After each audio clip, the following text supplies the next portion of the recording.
To my channel. आज की हम इस वीडियो में डिस्कस करेंगे बीए प्रोग्राम का 6 सेमेस्टर का सब्जेक्ट जेंडर इन आईआर, जो कि जिसकी फर्स्ट यूनिट का फर्स्ट टॉपिक है why study gender in IR.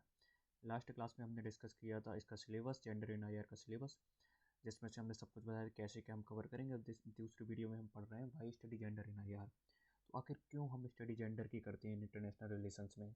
आखिर क्यों जेंडर, क्या क्या मोटिव रहता है जेंडर की स्टडीज़ करने में, इंटरनेशनल रिलेशन को चेक करने में कि पहले पहले हिस्टोरिकली कैसे क्या डेवलप हुआ, क्या वुमेन वुमेन को इक्वली पार्टिसिपेशन करने का मौका मिलता था इंटरनेशनल रिलेशन में और नहीं मिलता था। तो सबसे पहले स्टार्ट करते हैं इसके इंट्रोडक्शन में। क्या इंट्रोडक्शन कहता है इसका? तो इंटरनेशनल रिलेशन एज क्या है कि एकेडमिक डिसिप्लिन है, एज अ सब्जेक्ट टाइप का, जो ट्रेडिशनली फोकस करते आया है। कम से कम देखा जाए तो स्टेट पर, पावर पर, वॉर वगैरह पर, डिप्लोमेसी पे, इन सब पे फोकस करता जाता है। मोस्टली एलिट लोग इसमें रोल प्ले करते थे। बट तो इसी को चैलेंज करने जो वोमेन जेंडर की स्टडीज़ करते हैं, तो जेंडर वगैरह रोल प्ले करने के कैसे क्या इंटरनेशनल रिलेशन ने अपना रोल प्ले किया है और कैसे क्या जेंडर को एक पार्टिसिपेशन करने का मौका नहीं मिला है। तो अगर जैसे हिस्टोरिकली देखा जाए तो इसका, तो जो एज ए जेंडर एक ब्लाइंड टाइप का था, कि जेंडर ब्लाइंड टाइप का था, कि किसी को मैन और वुमेन को एज ए इक्वली पार्टिसिपेशन नहीं मिलता था। तो एक global politics as a behave like का कि न्यूट्रल अरेना, कि एक neutral arena but actors behave rationally independent of social identity such as gender. वो एक रैशनली बिहेव करते थे, वो एज ए बिहेव करते थे कि वो सोशल आइडेंटिटी कुछ नहीं, वो जेज जेंडर रोल है। और वो एज ए क्या हुआ कि जो ये एजम्पशन है, वो एज ए क्वेश्चन करने लगा टाइम टू टाइम। जैसे 20th सेंचुरी है, उस टाइम पे क्वेश्चन करने लगा। जैसे जैसे फैमिली स्कॉलर 1970 समथिंग में है, वैसे वैसे इस एजम्पशन को क्वेश्चन करने लगे हम। तो फिर कैसे क्वेश्चन हुआ, तो फिर जेंडर ने क्या बोला? जेंडर्स स्कॉलर बोलते हैं कि इंटरनेशनल पॉलिटिक्स है ना, वो एज ए जेंडर्स पे, डीपली जेंडर्स फोकस है। जो एक क्या करता है कि जो ignoring gender lead to incomplete, distorted and sometimes misleading understanding of global affair. जो कभी कभी ऐसा भी होता है कि जो लीड्स इनकम्प्लीट डिस्टॉर्टेड हो गई होता है, कि कभी कभी अंडरस्टैंडिंग ऑफ ग्लोबल अफेयर को भी मिसलीड कर दिया जाता है। बोलते हैं जैसे इंटरनेशनल पॉलिटिक्स है, तो बोल के studying gender in IR is not merely about adding women to existing analysis. जो ऑलरेडी एनालिसिस चल रहा है उसमें ऐसा नहीं है कि स्टडिंग हम आईआर को जेंडर परस्पेक्टिव से स्टडी कर रहे हैं। तो ऐसा नहीं कि केवल एड इन वुमेन को कर दिया तो हम लोग इनफ वो कर लिया है जेंडर इक्वलिटी। बोल के बाद involve critically examine how ideas of masculinity and femininity save international politics. कि जो मैस्कुलाइन आइडियाज हैं, जो फेमिनाइन मतलब कि जो मैस्कुलाइन मतलब मेल आइडियाज होगा, जो फेमिनाइन मतलब जैसे फीमेल आइडियाज लाइक, तो कैसे इंटरनेशनल पॉलिटिक्स को सेव करते हैं। और जो ग्लोबल स्ट्रक्चर कैसे वो जेंडर हायर को रिप्रोड्यूस करते हैं, मतलब कि मेल को ऊपर में रखना, फिर फीमेल को नीचे में रखना, कैसे क्या जो हायर की उसको सेव करते हैं ग्लोबल स्ट्रक्चर। और कैसी इंटरनेशनल पॉलिसीज होती हैं जैसे कि मैन और वुमेन जेंडर को अफेक्ट करते हैं, ऐसे डाइवर्स ग्रुप डिफरेंटली। तो इसके बारे में डिस्कस होते हैं। अब जैसे हम टूडेज वर्ल्ड की बात करें, तो mark why the war, humanitarian crisis, war वगैरह चल रहे हैं, ह्यूमैनिटेरियन क्राइसिस, ये माइग्रेशन हो रहा है कहीं थर्ड वर्ल्ड कंट्रीज से first world country, second world countries में जा रहे हैं लोग, माइग्रेट कर रहे हैं। क्लाइमेट चेंज की भी कहीं ना कहीं बहुत ज़्यादा डिबेट हो रही है। ग्लोबल गवर्नेंस की भी बात हो रही है कि कहाँ भाई ग्लोबल गवर्नेंस, इकोनॉमिक इक्वलिटी कमी रही, अमीर हो रहा है, गरीब और अमीर हो रहा है। तो इन सब में जेंडर एक बहुत अच्छा क्रूशियल रोल प्ले करते हैं in shaping experience, vulnerability and political outcomes, कि क्या क्या पॉलिटिकल आउटकम्स है। तो इसमें जेंडर बहुत ज़्यादा रोल प्ले करता है। तो इसमें बात होती है जब conflict zone to peace negotiation, जब कॉन्फ्लिक्ट जोन से लेकर पीस नेगोशिएशन में बात होती है ना, तो global labour market to international institution. जो ग्लोबल लेबर मार्केट है वो इंटरनेशनल इंस्टीट्यूशन हो गया, लाइक यूएन हो गया, और बाकी जो रीजनल इंस्टीट्यूशन वो भी हो गए, UN EP, united development programme, ये सब हो गए। तो ये सब भी बहुत बात हुई है। Gender norms influence whose voice आज हियर। जो जेंडर के नॉर्म्स होते हैं लाइक मैस्कुलाइन और फेमिनाइन, जो वो होते हैं, किसकी वॉइस सुनी जाएगी, इंटरनेशनल वो इन्फ्लुएंस होती है। और हुज लाइफ आर वैल्यूड, किसकी लाइफ वैल्यूज की जाएगी। और हुज सिक्योरिटी स्पिरिट, कौन सी लाइक था, यूएन वगैरह मोस्टली जो डेवलपिंग कंट्री उनकी ज़्यादा वॉइस नहीं आती है, तो किसकी सिक्योरिटी वगैरह प्रियोरिटाइज की जा रही है। तो इसकी बात करें। अब understand gender as analytical category. What does that mean, gender as analytical category? देखो, अगर why gender a matter in IR, क्यों? अगर फर्स्ट पहले हम देखते हैं कि क्यों it is important to clarify what gender means, कि जेंडर्स का क्या मतलब होता है। जेंडर ऐसा नहीं है कि बोले as a biological difference between man and women, but ये क्या है, gender as a socially construction है। कैसे सोशली कंस्ट्रक्टेड? जैसे रोल हो गया, आइडेंटिटीज हो गई, एक्सपेक्टेशन हो गया। And expectation in the society, कि क्या सोसाइटी आपसे एक्सपेक्ट करती है, जब मेल हो या जब फीमेल हो, तो सोसाइटी कि मेल से क्या एक्सपेक्ट करती है, फीमेल से क्या एक्सपेक्ट करती है। And power relation associate with the masculinity and femininity and other gender identity, जो भी जेंडर आइडेंटिटी। तो ये सब जो आइडेंटिटीज है ये सब क्रिएट होती हैं किससे, सोशली, बाई सोशली कंस्ट्रक्टेड हो जाती हैं, कंस्ट्रक्टेड। तो this construction vary across culture, society and historical period. अगर देखा जाए तो जो ये कंस्ट्रक्शन है अक्रॉस पूरा कल्चर, सोसाइटी और हिस्टोरिकल पीरियड में कंस्ट्रक्ट हुई हैं। ये सब बात जो आइडेंटिटीज हो गया, रोल हो गया, एक्सपेक्टेशन, वो पावर रिलेशन, ये क्या है, हिस्टोरिकली कंस्ट्रक्ट हुई हैं। तो इसकी बात करते हैं। अब जब लिमिटेशन, अब इसका अब मेन बात आती है limitation of main stream I R theory. What was the limitation, जो भी main stream I R theories है, लाइक रियलिज्म हो गया, लिबरलिज्म हो गया, मार्क्सिज्म हो गया, और भी थ्योरीज है, डिपेंडेंसी जो भी हो मोस्टली, बट लेकिन उनकी क्या लिमिटेशंस रही हैं और कैसे क्या उनकी जो मेन स्ट्रीम थ्योरीज उन्होंने कैसे क्या आई आर में रोल प्ले किया, क्या जेंडर का इनफ रोल प्ले किया है उसमें की बाइसनेस है। तो देखा जाए तो रियलिज्म एंड मैस्कुलाइन पावर, जो रियलिज्म होती है वो पावर रिलेशन पे फोकस करती है, man as a human natures, manage a political human nature, ऐसी समथिंग। तो traditional I R focus on public sphere while relating to the private sphere. वो बोलते हैं जो भी ट्रेडिशनल आई आर थ्योरीज है वो फोकस करती है पब्लिक स्पेयर में, पब्लिक स्पेयर में like war, diplomacy, treaties. While जो प्राइवेट स्पेयर्स हो गया जैसे reproduction, domestic labour to migrant, ये मार्जिन से। तो बोलते हैं कि जो जेंडर्स का रोल प्ले होता है ना, जेंडर स्टडी शोज दैट कि public sphere can not function without the acknowledge labour of the private spheres. तो जेंडर्स क्रिटिसाइज करते हैं यहाँ पे, जैसे कि आई आर में फोकस करते हैं जो पब्लिक स्पेयर हो गया, पब्लिक स्पेयर में वॉर, डिप्लोमेसी और ट्रेड। तो जेंडर बोलते हैं कि जो पब्लिक स्पेयर हो गया इसमें मोस्टली मैस्कुलाइन डोमिनेट होते हैं, उन्हीं के आइडियाज प्रिवेल करते हैं। पर जो प्राइवेट स्पेयर हो लाइक प्री प्रोडक्शन, बर्थ देना बच्चे को, चिल्ड्रन बर्थ वगैरह, डोमेस्टिक लेबर जो घरेलू काम रहते हैं उसमें, और जो लेबर वगैरह, डोमेस्टिक लेबर वगैरह जो सब, तो इन सब में क्या है कि मोस्टली वुमेन रोल प्ले करती हैं, बट वो उनको इग्नोर किया जाता है, उनकी कोई भी वॉइस नहीं सुनी जाती है। तो इसको वो जेंडर वगैरह चैलेंज करते हैं कि कैसे क्या पब्लिक स्पेयर और प्राइवेट स्पेयर की डिबेट चलती है, कि पब्लिक स्पेयर में बार डिप्लोमेसी, इन सब में ट्रेड वगैरह की जब भी होती है तो वो मैस्कुलिन के आइडियाज़ पे प्रेवल करती हैं, प्राइवेट स्पेयर में किसी जो भी हो रहा है उसको कुछ वो ही नहीं है, डोमेस्टिक लेबर ये सब हो, उसकी कोई बात सुनी ही नहीं जाती है। इसी तरह बोलते हैं कि लिबरलिज्म एंड जेंडर ब्लाइंडनेस। तो जो भी नई लिबरल थ्योरीज एंड मोस्टली है वो क्या करती हैं, इंस्टीट्यूशन, कॉपरेशन, डेमोक्रेसी, इन सब में फोकस करती हैं। जैसे इंस्टीट्यूशन हो गया लाइक यूएन हो गया, कॉपरेशन उनके थ्रू cooperation, democracy like democracy, democratic country है, वो लोग क्या करते हैं कि कहने के थ्योरी से democratic countries don't go to war. जो भी डेमोक्रेटिक कंट्री होती हैं वो वॉर में नहीं जाती हैं, इसी तरह के वो इंटरनेशनल लॉ वगैरह को इन सबको मारती हैं। While liberalism appears more inclusive, it often assume as a gender neutral ideology, कि वो लिबरलिज्म मोस्टली ऐसा एज्यूम करता है कि हम लोग जेंडर न्यूट्रल हैं और हम लोग जेंडर को बाइसनेस नहीं करते हुए दोनों को इक्वली मान के चलते हैं। तो फेमिनिस्ट इसको क्रिटिक करते हैं, कैसे पॉइंट आउट करते हैं कि जैसे जितनी भी लिबरल इंस्टीट्यूशन हो गए वो क्या कि देमसेल्फ एज जेंडर्ड, वो खुद ही एज जेंडर्ड हैं, that formal equality done no necessarily translate into substantive equality. Like आपने बोल दिया उसका मतलब ये नहीं कि आप सब्सटेंटिव इक्वलिटी आप प्रोवाइड करते हो, पब्लिक ग्राउंड में जो है वो रियलिटी है।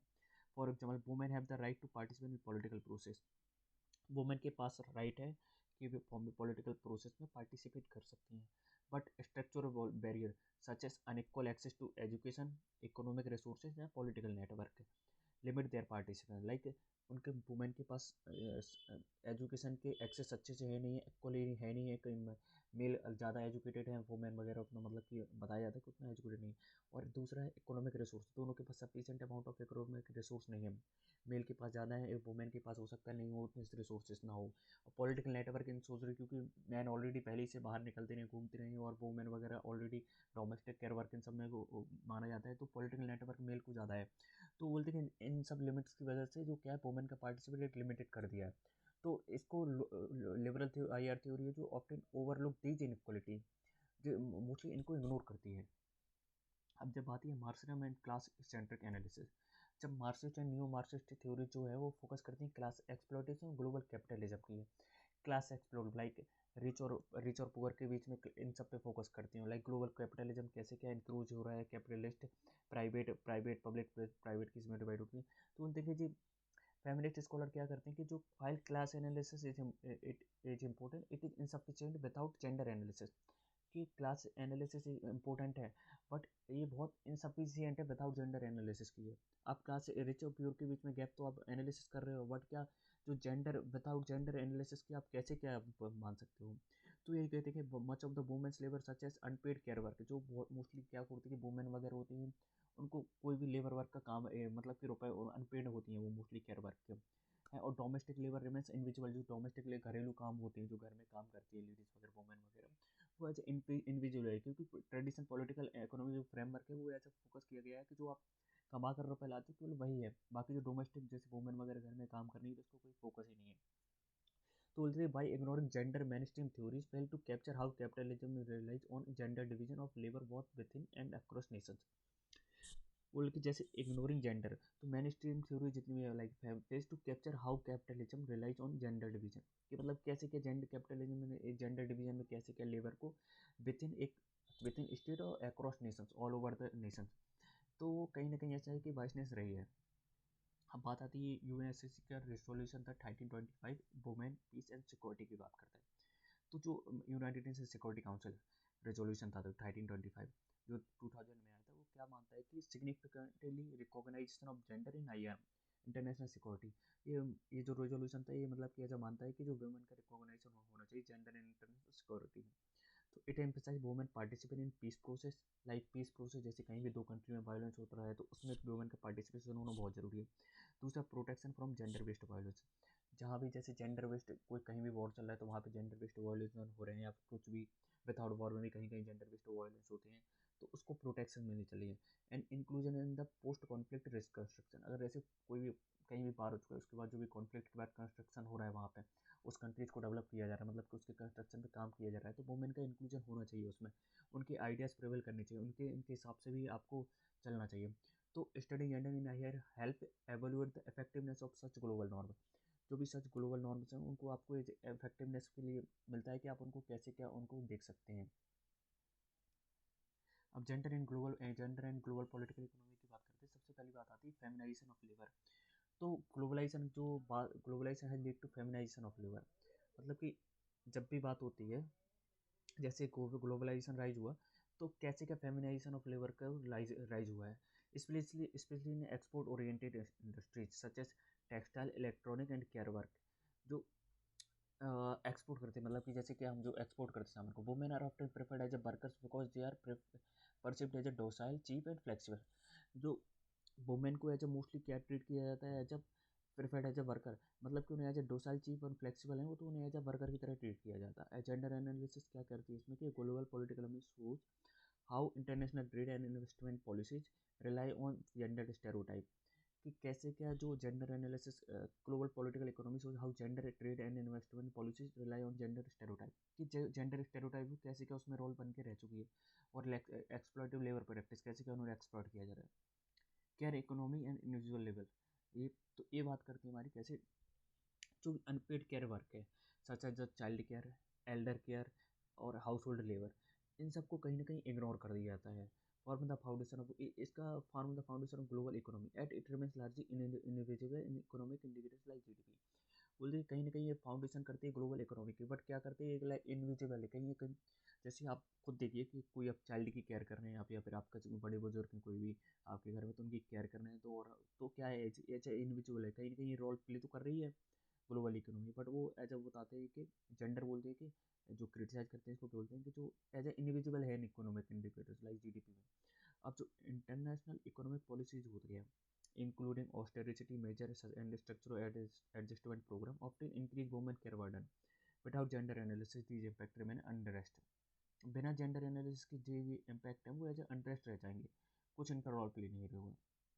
जब भी बात होती है gender human right and international law, तो इसमें बात होती है कि ह्यूमन राइट फ्रेमवर्क जो है कैसे क्या historical based on the male experience, केवल मेल के एक्सपीरियंस पर बेस्ड हुए हैं।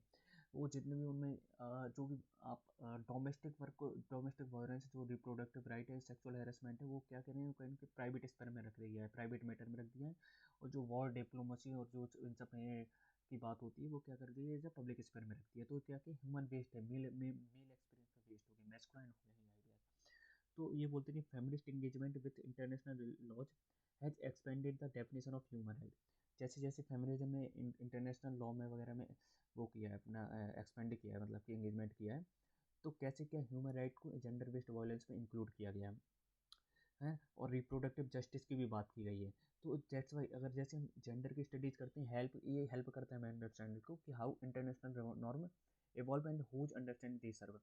और जैसे जैसे हम जेंडर की स्टडी करते हैं कि कैसे क्या जेंडर के नॉर्म्स लाइक ह्यूमन राइट वगैरह कैसे कैसे के डेवलप हुए हैं, पहले मैस्कुलाइन से लेकर कैसे कैसे का फेमिनिज्म और फेमिनिज्म फीमेल मतलब कि फीमेल जेंडर बेस्ड वायलेंस और रिप्रोडक्टिव जस्टिस, इन सब की भी बात की गई है। तो इन सब की बात करते हैं जेंडर से। अब जब भी जेंडर माइग्रेशन रिफ्यूजी की बात करते हैं तो माइग्रेशन जब भी होता है gender process, man and women migrate for different reasons, face different risk. जैसे female migrant are particularly vulnerable to trafficking, exploitation and abuse. Female का मोस्टली जो माइग्रेशन होता है वो कैसे होता है, ट्रैफिकिंग लाइक दूसरी कंट्रीज में जाकर सेक्स वर्क के ट्रीट करना, उनके एज केयर वर्क लेबर की तरह ट्रीट करना, इन सब में। और एक्सप्लॉयटेशन भी होता है इनको बहुत ज़्यादा, उनको एज अब्यूज भी बहुत किया जाता है। तो जेंडर एनालिसिस हेल्प डिजाइन कि कैसे मोर इफेक्टिव और human migration refugee policy at international level में कैसे कि हम उनको और ज़्यादा मैन लाइफ में ला सकते हैं, जो जेंडर एनालिसिस की। अब जेंडर एंड क्लाइमेट चेंज की बात है, जैसे कभी भी क्लाइमेट चेंज होता है तो वो अफेक्ट वुमेन को ही करता है सबसे ज़्यादा। जैसे भी डेवलपिंग कंट्रीज हैं जो, क्योंकि वो नेचुरल रिसोर्स पे बहुत ज़्यादा डिपेंडेंस होते हैं, तो लिमिटेड एक्सेस होती है उनके पास डिसीजन मेकिंग की। तो studying gender in I R highlight कैसे how global environment governance must incorporate gender sensitive approaches, कि कैसे क्या जो ग्लोबल एनवायरमेंट गवर्नेंस है वो कैसे क्या इनकॉर्पोरेट जेंडर सेंसिटिव अप्रोचेज कर सकते हैं, कैसे क्या इफेक्टिवनेस और जस्टिस वगैरह को रिलाई कर सकते हैं वो। अब कंक्लूजन की बात होती है जब जैसे, तो studying gender in international relation essential for developing a comprehensive realistic and ethical understanding of global politics. कि जैसे हम जेंडर की स्टडीज़ करते हैं इंटरनेशनल रिलेशन में, तो ये बहुत ही ज़्यादा इसेंशियल होता है कि डेवलपिंग ए कॉम्प्रिहेंसिव रियलिस्टिक, जो realistic what was happening, what is the realistic perspective और ethical understanding of global politics, क्या है पीपल्स की ethical understanding of global politics में रिलेटेड। तो gender analysis expose how hidden power challenge traditional assumption, like जितनी भी traditional assumption थी कि मेल वगैरह जो है वो डोमिनेंट है, वो वॉर वगैरह थ्योरी वगैरह इन सब में देखेंगे। तो इन सबको चैलेंज करते हैं जैसे जैसे जेंडर को एनालिसिस करोगे। तो broaden the scope of I R beyond states and elites, मतलब कि जो ये सब जो है वो मतलब कि स्टेट और एलिट्स के फोकस करते हैं। In a world facing complex global challenges, ignoring gender is no longer academically or politically sustainable. Gender is not a soft or secondary issue. It is a central to question of power, security, economy and justice. जो gender का is not a soft और secondary issue नहीं बन चुका है, अब एक चीज सेंट्रल क्वेश्चन बन चुका है कि पावर, सिक्योरिटी और इकोनॉमिक जस्टिस इन सब पे क्वेश्चन किया जाए। तो इन सब की बात होती है।